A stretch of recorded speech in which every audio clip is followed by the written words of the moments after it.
I'm gonna tell you about the best scammer on the internet. This guy scammed me so bad. You would think at this point, the amount of time we've been on the internet, we're unscammable. You could look at a profile and you're like, that's fake. You look at an email, you go, that's a scam. You get a text, you get a call, you're like, fake, catfish, no chance. I know what this is. This guy absolutely fooled me. He got me so bad. This was about a year ago. I was on a budget. I was slowly accumulating this equipment and he scammed me out of my shoes, dude. This guy got me so good and I'm gonna tell you exactly how he did it. So at the time, I was trying to buy cameras on OfferUp and usually you could tell when they're scams. I find this nice Sony a6300 and he's selling it for $750. Reasonable price. Usually the scammers will try to put the price lower.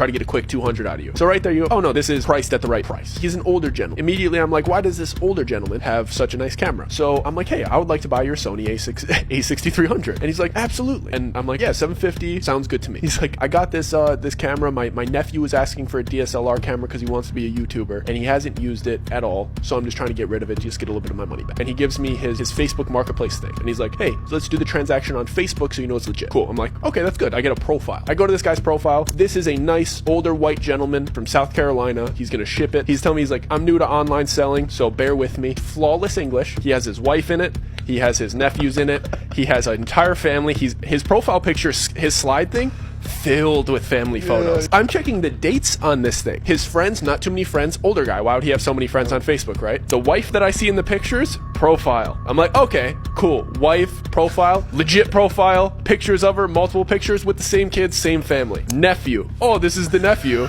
This is the nephew, legit profile, goes to this high school. The high school connects to like where he's going. This family is legit. That kid wanted to be a YouTuber, didn't have the discipline to do it. All good.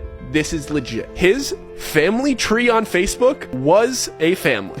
This man had been scheming for years. He goes, hey, I'm going to go to the post office. I'm going to ship it to you and just sell it to me. I have this guy's phone number and he's like, let's just do it this way off the platform, all good. He goes, I'm at the post office right now. Confirmation, the email's coming to you right now. I see the email and it has like at upstracker.com. Even the email on there is like legit. And I check the tracking information, goes to a link and it has tracking. It has my email address and my name and like a tracking number, and you click the tracking number and it pulls to a page and it's like estimated delivery, blah, blah, blah. I'm like, oh, okay, perfect. He sent it. I'm not trying to scam an old guy. I feel bad. I'm like, I could easily just not send this money right now. And this is coming my way anyway. Exactly. But I'm like, of course. Sends me the Zelle link. I just Zelle it. Cool. I don't even get a notification for spam. Not, you know, something like, oh, this kind of looks like a scam thing. All good. Send him the full price for it. Radio silence, okay? But this is where it gets really interesting. I wait a day or two. I go and click the tracking information. Now the page doesn't exist. And I'm texting him and he's like, no, it's on the way. So I'm like, okay, fine. Like, he's still texting me.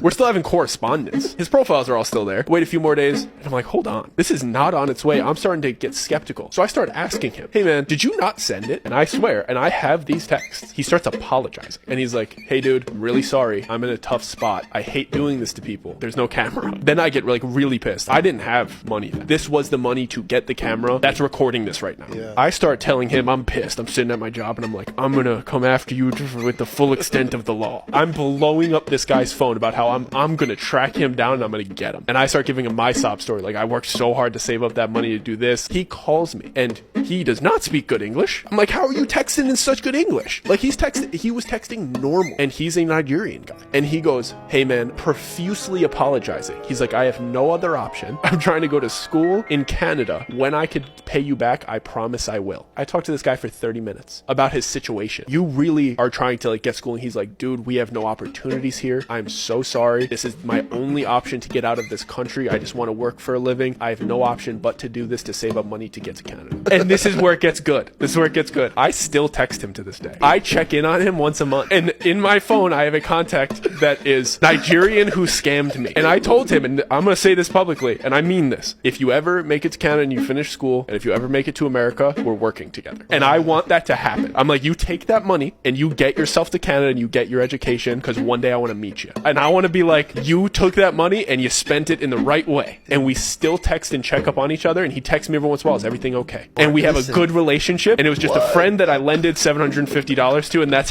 how I have to rationalize it to not be extraordinarily bad. He seemed genuine, and I understand he's a scammer. And I understand that maybe his sob story was also fake. But I do hope that he's not in Canada getting schooling yet, as of today. But I'll check on him this month. But I want to continue giving this guy opportunities. And this is why. He was so good at scamming. He was so detailed detailed and so capable of scamming. I want that motherfucker on my team. He was so good. He got me so bad. I believed him so well. Anybody that's that competent and that detail oriented, get him on the team. His potential is insane.